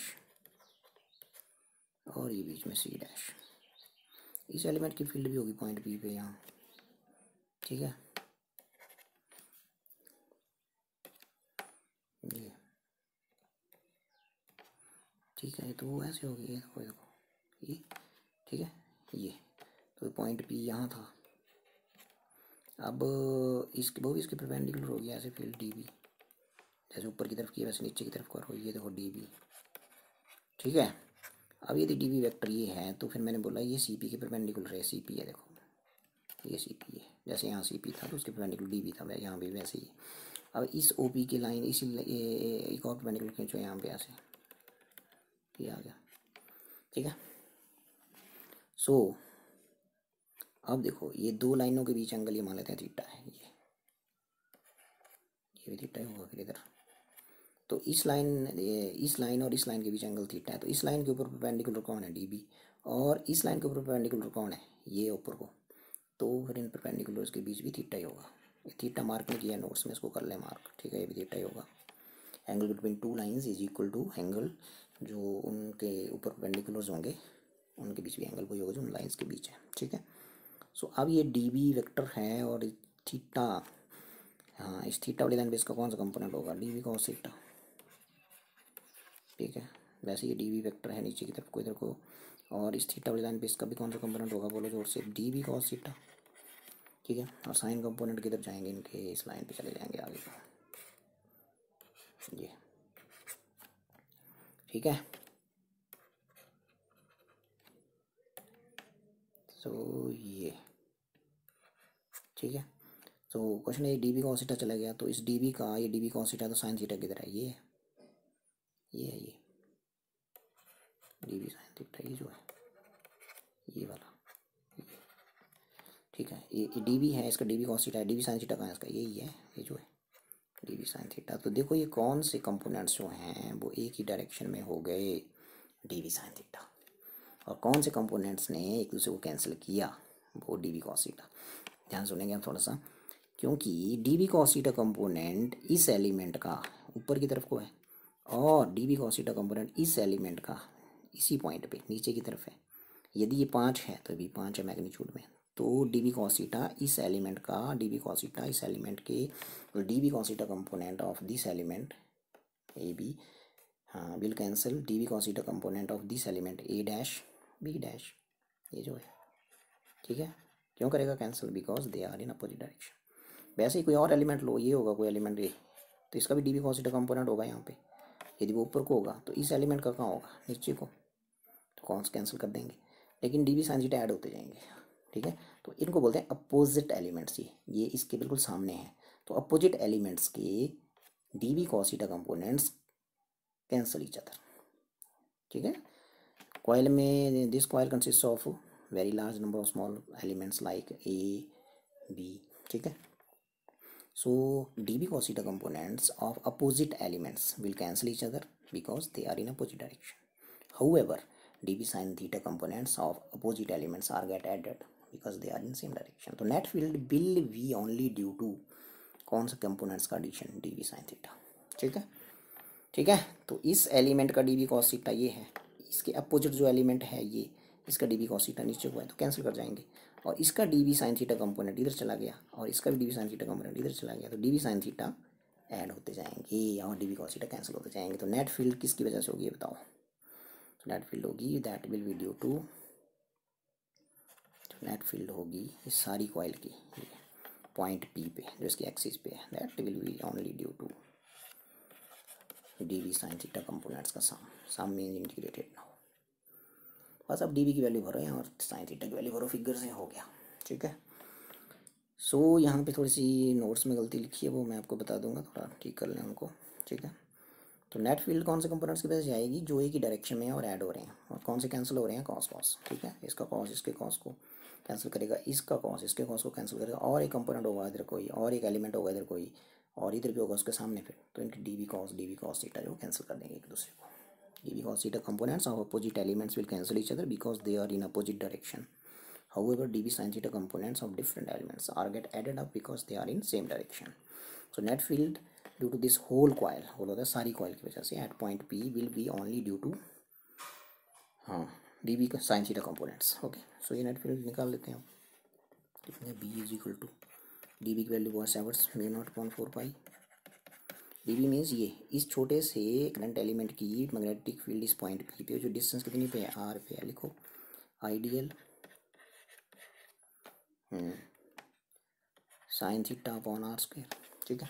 अब ये साइन थीटा जो है बेसिकली ये यहाँ एंगल जो है बेसिकली ये लगभग 90 डिग्री बनेगा, ये nearly 90 angle between C O vector and D L vector, ये D L vector, C O vector ये है, ठीक है। ये भी 90 है, लेकिन एंगल बिटवीन यहाँ सुनेंगे angle between C P vector and D L vector is also nearly 90 बोल रहा हूँ मैं, 90 नहीं हुआ एग्जैक्ट बिकॉज ये 90 है यहाँ, ठीक है। यदि ये 90 है और ये भी 90 हो गया इधर वाला ये, तो फिर ये तो कुछ नहीं बचेगा।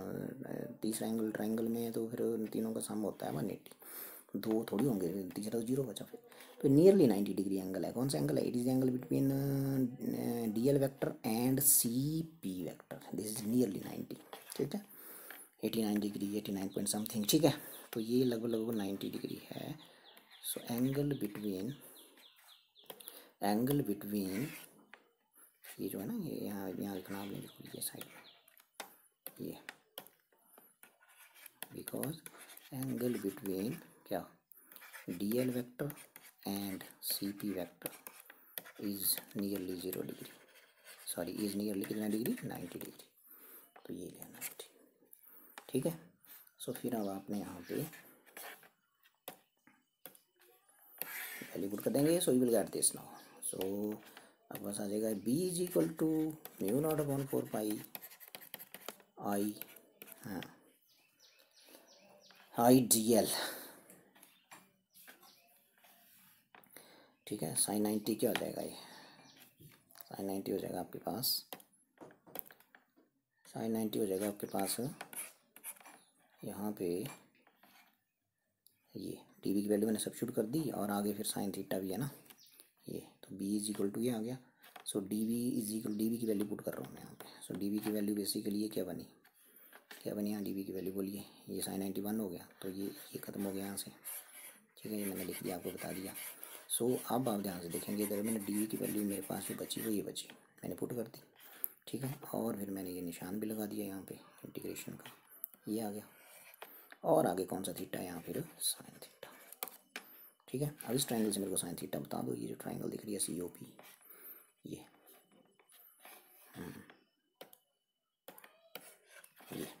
सी ओ पी, तो साइन थीटा क्या हो जाएगा इसमें से, perpendicular upon hypotenuse, perpendicular A है upon hypotenuse A upon R, sine theta हो जाएगा ए अपॉन आर, ठीक है जी। Sine theta A upon R है, और जो आपका है तो B is equal to mu naught upon 4 pi को बाहर लाइए, ठीक है, आर आई को भी यहाँ बाहर ले आइए, और साइन थीटा को चलो अगले स्टेप में लिख देते हैं यहाँ, और यहाँ आ जाएगा आर स्क्वायर, और यहाँ डी एल। ऐसे छोटे छोटे डी एल जुड़ेंगे, तो मैंने बताया छोटे छोटे डी एल जब small small elementary length add होती जाएंगी तो ये सर्कुलर कॉइल ही बन जाएगा, और सर्कुलर कॉइल का टोटल लेंथ बन जाएगा, वो सर्कमफेरेंस होता है, ये वाली चीज़ 2 पाई ए बन जाएगी, बिकॉज रेडियस ए है। देखो ठीक है। सो अब हम पुट करेंगे value and you will get your answer now. ये सो ये है आई अपॉन वट आर स्क्वेयर, और मैंने बताया साइन थीटा होगा ए अपॉन आर, और ये ऐसा इसलिए हुआ बिकॉज ये आपके आगे इंटीग्रेशन का निशान भी आ गया, ठीक है। ये बिकॉज कौन से ट्रायंगल में गए, because in triangle C O P जो साइन थीटा था वो कितना था भी ए अपॉन आर, इस साइड में आपने लिख देना है, ठीक है, ये लिख दिया हमने, ठीक है। तो अब हम आगे चलेंगे, तो बात करेंगे ये बी इज इक्वल टू कितना आ जाएगा, ये आ गया answer mu naught upon 4 pi, हाँ जी, आई अपॉन आई ए आ गया यहाँ पे, और ये डी एल छोटे छोटे डी एल जब ऐड होंगे तो टोटल सर्कमफेरेंस कितना होता है भाई, रेडियस ए है 2 पाई आर, 2 पाई ए हो जाएगा, और ये कितना आ गया आई ए अपॉन आर क्यूब, ठीक है।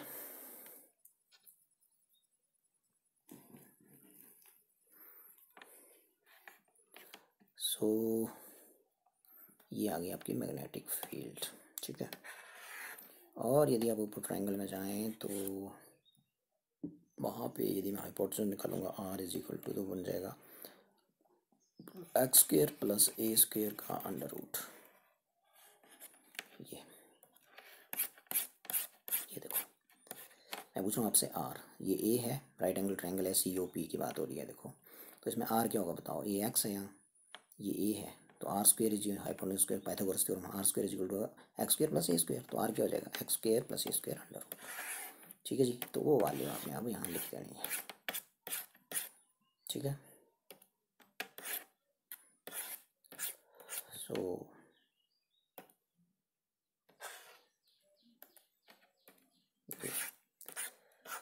So in place of r you will write now x square plus a square power half, ठीक है। तो लिखिए जरा r की जगह ये वैल्यू, तो कितना बन गया b is equal to mu not upon D, ये फॉर्मूला जो आपने याद रखना, आई ए इंटू ए जो है ना यहाँ देखो, ए इंटू ए स्क्वायर हो जाएगा, ठीक है।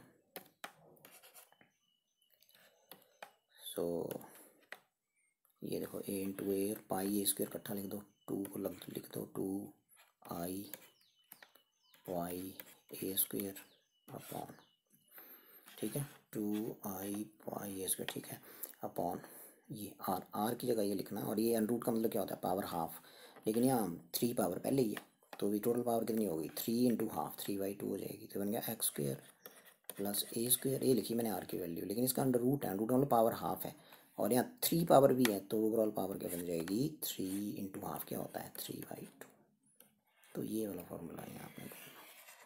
ये होती है magnetic field at a point जो कितनी डिस्टेंस पे है सेंटर से, एक्स डिस्टेंस पे, और रेडियस कितना है कॉइल का ए, ये होती है magnetic field intensity point P पे जो एक्सिस के ऊपर है किसी करंट करिंग सर्कुलर कॉइल से, एक्स डिस्टेंस पे है और एक्सिस पे है, लेकिन सेंटर ऑफ द कॉइल से कितना दूर है एक्स डिस्टेंस पे, और रेडियस ऑफ कॉइल ये है, ये है वो फॉर्मूला जो आपने याद रखना है, ठीक है जी। सो इसके ऊपर यदि मैं थोड़ा सा स्पेशल केस लूँ तो ये बन जाएगा इसका स्पेशल केस, देखो ठीक है। सो यदि पहला केस ये बन गया, इफ़ पी जो है वो सेंटर पे चला जाए, if P is at centre of coil, तो क्या बन जाएगा बोलो, सेंटर ऑफ कॉइल पे चला गया ना पी, तो एक्स 0 हो जाएगा, बिकॉज ऐसे था ना आपका, ऐसे कॉइल थी और ये पॉइंट पी था, ये डिस्टेंस एक्स था, ठीक है। तो यदि पी आपका सेंटर पे आ गया यहाँ पे, तो एक्स 0 हो गया, ये लिखा मैंने, तो एक्स 0 पुट कर दो ऊपर, देयरफॉर यदि इसका नंबर कुछ भी है 2 3 जो भी है इसका नंबर, तो putting this X equal to 0 in above expression what you will get, centre of the coil जो फील्ड आई वो आएगी जो आपको अभी निकाली भी थी हमने पिछले आर्टिकल में, 4 पाई 2 आई पाई ए स्क्वायर और बटे एक्स के 0 लिखेंगे तो यहाँ बचेगा ए स्क्वायर 3/2 और ए स्क्वायर 3/2 बचेगा तो 2 से 2 कैंसिल हो जाएगा। तो अब क्या बचा बताओ, μ0/4 पाई 2 पाई आई अपॉन, अब यहाँ ए की पावर 3 बचा ना, तो यहाँ ए स्क्वायर ऊपर है तो ये यहाँ A3 है नीचे, तो ए की बचेगा ये नीचे, ए स्क्वायर कैंसिल हो जाएगा ऊपर वाला। तो ये वही फील्ड आ गई जो कॉइल के सेंटर पे आपने निकाली थी, यहाँ सेंटर कॉइल वो है यदि, ठीक है। तो वही निकाली थी, मैंने बताई थी अभी थोड़ी देर पहले भी, इस केस में जो हमने किया था ऐसे किया था ये तो ये वही थी, इससे रेडियस ए था इसका, तो करंट इस कॉइल में दिया ही चल रहा था, तो यहाँ सेंटर पे फील्ड कितनी थी, यही तो थी ये। तो स्पेशल केस निकालने के बाद भी आ गई आपकी फील्ड, ठीक है। ये सेंटर ऑफ द कॉइल पे फील्ड निकाली थी, वो यही फील्ड थी ये। तो स्पेशल केस में वो क्या आ गया, यदि पी उठ के सेंटर पे ही चला जाए तो फिर मैग्नेटिक फील्ड इंटेंसिटी कोई होगी जो centre of the current carrying circular coil पे होती है, ठीक है। अच्छा, यदि ये पॉइंट भी बड़ी दूर चला जाए सेंटर से तो फिर एक्स डिस्टेंस बड़ा ज़्यादा हो जाएगा, किससे, ये रेडियस कितना था इसका, ए था ये, तो x distance will very much greater then A, means A will be very very less than X, ठीक है। इसका मतलब ए स्क्वायर जो है दैट विल अप्रोच 0, ठीक है। क्या बोला मैंने, दूसरा केस, पहला केस तो हो गया सेंटर पे आ गया पॉइंट, दूसरा केस है कि point P is far away, बहुत दूर है, तो फिर एक्स बहुत ज़्यादा हो जाएगा ए से, रेडियस की तुलना में एक्स जो है बहुत ज़्यादा हो जाएगा, इसका मतलब as very very less than X, ठीक है। सो ए स्क्वायर अब निगलेक्ट हो जाएगा, तो ए स्क्वायर को निगलेक्ट करिए यहाँ पे, ए स्क्वायर नहीं लिखना तो क्या बन गया बोलो, ए स्क्वायर नहीं लिखेंगे तो यहाँ नीचे क्या बचेगा बताओ, ए 0 हो गया ये, तो ये बन गया एक्स स्क्वायर इंटू 3/2, तो एक्स क्यूब बचेगा नीचे, 3 2 कैंसिल हो जाएगा, सो नीचे बचेगा एक्स क्यूब, ठीक है। तो यदि पॉइंट पी फार अवे है, ये देखो दूसरा केस यही है, A P is far away का मतलब होता है far away then X is very much greater than what, radius of coil A, और you can say A is very much less than X, ठीक है, और you can say A square will approach 0, therefore जो ऊपर वाला expression था वो क्या बन जाएगा, B is equal to μ0/4 pi 2i pi A square upon क्या हो जाएगा भाई, नीचे फिर मैंने बताया था स्क्वायर नहीं लिखेंगे तो एक्स की पावर क्या बचेगा, 3 बचेगा नीचे, 2/3 3 बचेगा, 2 2 कैंसिल हो जाएगा तो एक्स की पावर 3 बचेगा। और ये रेडियस यदि कॉइल का ए है सर्कल, तो सर्कुलर कॉइल है वो, तो एरिया हो जाएगा कॉइल का पाई ए स्क्वायर, ठीक है।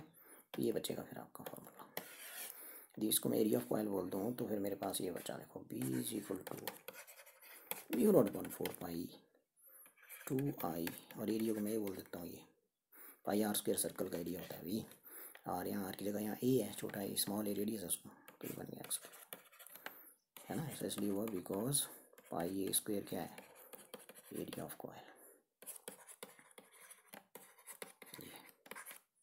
तो ये फिर फॉर्मूला आपने याद रखेगा। अब इसमें जो बी का वेरिएशन है एक्स के साथ वो बेसिकली क्यूब है, inversely proportional to cube of X, okay. So ये था, अब थोड़ा सा मैं आपको पीडीएफ दिखा दूँ, आज का लेक्चर इतना ही है। वर्ड्सवर्थ लॉ की एप्लीकेशंस थी, पहली एप्लीकेशन हमने पढ़ी, मैं आपको थोड़ा बात करूँ, पहली एप्लीकेशन पढ़ी कि एक स्ट्रेट कंडक्टर की वजह से करंट इसमें आई चल रहा है, मैग्नेटिक फील्ड निकालो पॉइंट पी पे यहाँ पे, ठीक है। और दूसरी हमने पढ़ी कि यदि इसी स्ट्रेट कंडक्टर को यदि मैं ऐसे सर्कुलर कॉइल बना दूँ इसकी ऐसे, करंट इसमें आई चल रहा है, तो फिर इसके सेंटर पे मैग्नेटिक फील्ड, इधर रेडियस ए है तो सेंटर पे मैग्नेटिक फील्ड निकालो, पॉइंट पी सेंटर पे चला। दूसरी एप्लीकेशन करी। तीसरी करी कि यदि ये कॉइल सर्कुलर है ऐसे है तो फिर अब पॉइंट सेंटर पे नहीं है, पॉइंट इसके एक्सिस पे है, ये है वो पॉइंट पी, ठीक है। तो एक्सिस कितने दूर है, वो एक्स डिस्टेंस पे, और रेडियस कॉइल का कितना है भाई, ए है। तो बताओ कि इस पॉइंट पे कितनी मैग्नेटिक फील्ड इंटेंसिटी होगी। इस पॉइंट पे मैग्नेटिक फील्ड इंटेंसिटी निकाली centre of the circular coil पे जिसमें करंट आई था, स्ट्रेट कंडक्टर की वजह से मैग्नेटिक फील्ड इंटेंसिटी निकाली पॉइंट पी पे जो कितने डिस्टेंस पे था, ए डिस्टेंस पे था, ठीक है। सेंटर ऑफ सर्कुलर कॉइल पे निकाली, रेडियस ए था, करंट आई था इसमें, और इसमें भी करंट आपका आई ही था, और सेंटर से पॉइंट जो था कितना दूर था, पी एक्स डिस्टेंस पे था ये, और रेडियस वही रखा ए, ठीक है। तो ऐसे डायग्राम बना था आपने देखा, ठीक है। ये 3 केस करे आपने, बॉयस लॉ की एप्लीकेशन डेरिवेशन पार्ट है थोड़ा इस चैप्टर में, तो डेरिवेशन थोड़ी बड़ी बड़ी हैं, तो थोड़ा प्रैक्टिस आपको ज़्यादा करनी पड़ेगी। ओके, सो अब मैं आपको थोड़ा सा इसके PDF के नोट्स दिखा देते हैं और फिर हम चलते हैं यहाँ। ठीक है जी, ये आगे तो ये मैंने बताया कि एक स्ट्रेट करंट कैरिंग कंडक्टर है, उसकी वजह से होगी ये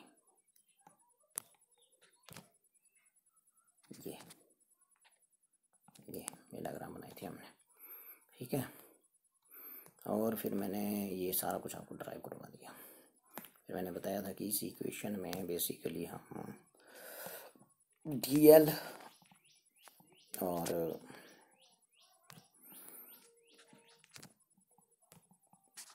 इस इक्वेशन में जो है यहाँ पे DL थीटा और R की वैल्यू करते हैं इस ट्रायंगल में जाके।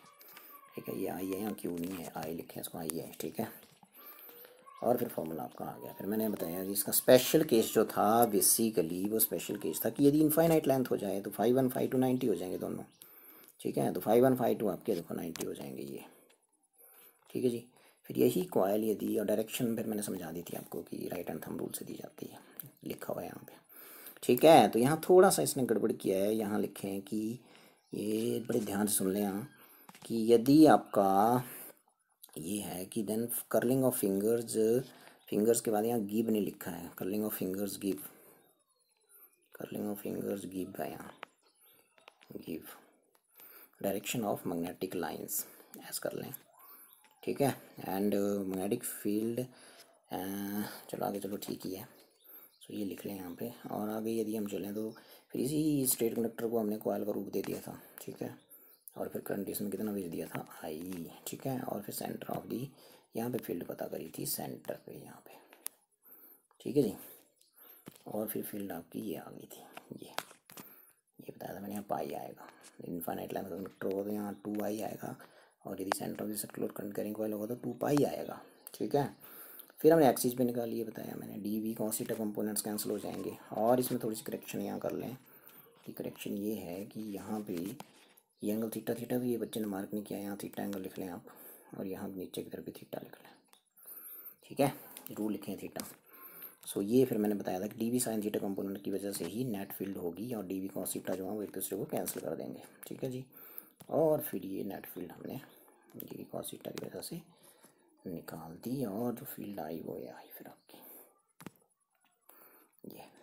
ठीक है, इसके दो स्पेशल केस करे कि यदि पॉइंट P जो है वो चला जाए कहाँ पे, पॉइंट P यदि सेंटर पे आ जाए तो फिर x 0 हो जाएगा, तो फील्ड वही आएगी जो centre of the current carrying circular coil निकाली थी, देखो वही आ गई 2π आई। ठीक है जी, और फिर हमने बोला कि पॉइंट यदि बहुत दूर चला जाए तो फिर क्या होगा, फॉर अवे चला जाएगा तो x will be very much greater than a, तो a is very much less than x, और a स्क्वायर विल अप्रोच 0। सो फिर आपका ये फॉर्मूला आ गया। ठीक है जी, सो आपका जो ये था,